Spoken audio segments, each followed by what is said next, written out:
আজ প্রায় এক যুগ পরে কলেজে গিয়ে কী করলাম সেগুলোই শেয়ার করবো আজকের এই মিনি ব্লগে। তো আজকের মতো শুরু করি আমার এই ছোট্ট mini blog. Hey everyone, Mistri লেখা and welcome to my video.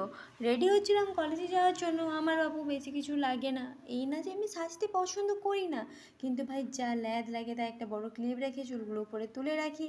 বাইরে যা রোদ, সানস্ক্রিন না লাগালে বাড়িতে আসার পরে কেউ আমাকে আর চিনতে পারবে।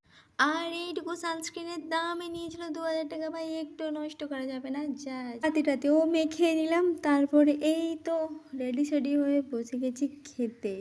বাড়ির লোক গরম ভাত খাইয়ে পাঠায়, বাচ্চা আমার পড়াশোনা করবে, কিন্তু বাড়ির লোক তো জানে না ভাত খেলে পড়াশোনা হয় না, ঘুম পাই ঘুম। আর এই বৃষ্টি দিকে আমার দিকেও বেশি মুড চেঞ্জ হয়, একবার দিকে রোদ একবার দিকে বৃষ্টি। তো আমার সাইকেলটা বের করে নিয়ে চললাম কলেজের দিকে।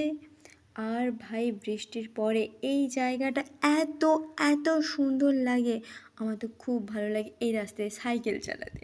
তারপরে পৌঁছে গেলাম রাস্তায়, এদের জন্য ওয়েট করছিলাম আর এরা লড়তে লড়তে লড়তে লড়তে আসছিলো। তারপর এদেরকে সঙ্গে নিয়ে হাঁটা ধরলাম কলেজের দিকে। আর আজকে সুরজের একটু মন খারাপ ছিল, পূর্ণেন্দু বলছিল ওকে রাস্তায় কোনো মেয়ে দেখলে বিয়ে দিয়ে দেবে, তো তার মনটা খুশি হয়ে গেল। তারপরে খেয়েছিলাম কলেজে গিয়ে আচার, আর কলেজে যে আচার দোকানে বসে খাবো না সেটা হতেই পারে না। তারপর চললাম বাড়ির দিকে। আর আমি কলেজ যাবো, মাথা যন্ত্রণা হবে না সেটা তো হতেই পারে না। এই মাথা যন্ত্রণা নিয়ে এক গ্লাস ব্ল্যাক কফি নিয়ে বসে পড়েছি। আর মুড নেই, দেখা হবে কোনো নেক্সট ব্লগে। বাই।